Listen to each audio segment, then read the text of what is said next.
এই ডিসেম্বরের মধ্যে এটাকে সবগুলি ভিসা দিয়ে দেবেন। তবে ডিসেম্বরের মধ্যে তো একদিনে তো সবগুলি ভিসা দেবেন না, কাজে এখন থেকেই শুরু করতে হবে এবং শুরু করেছেন তারা।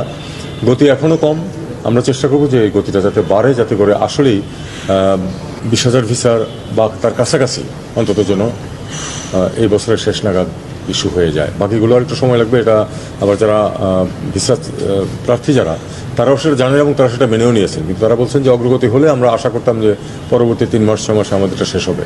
আমরা সেদিকেই চেষ্টা করে যাচ্ছি, দেখা যাক কতটুকু করা যায়। আমরা একটা কথা আমি তাদেরকে বলেছি, সেটা হলো যে আপনারা যদি মিছিল মিটিং করেন, ঘেরাও করেন, তাতে আপনাদেরও কোনো লাভ হবে না, আমাদের কোনো দেশেরও কোনো লাভ হবে না।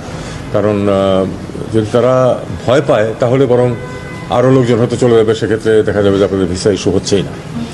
তারাও এগ্রি করেছেন যে আসলে তাদেরকে এটা অ্যাভয়েড করার চেষ্টা করতে হবে। এখানে কোনো পরিস্থিতি একটা উদ্ভব করলে কোনো লাভ নেই, জোর করে তো আমরা ভিসা আদায় করতে পারবো না। বরং বেশি চাপ দিলে, আমরা চাপ দিচ্ছি যথেষ্টই, কিন্তু যদি ফিজিক্যালি ঘেরাও করা হয় বা এরকম, তাহলে বরং একটা আশঙ্কা থেকে যায় যে তারা আমাদের যেই প্রোগ্রামের অধীনে ভিসাগুলো ইস্যু হচ্ছে, যে লিগালি তাদেরকে নেওয়ার যে একটা প্রভিশন সৃষ্টি হয়েছে, সেটা কিন্তু ইচ্ছা করলে আমাদের দেশকে বাদ দিয়ে দিতে পারে।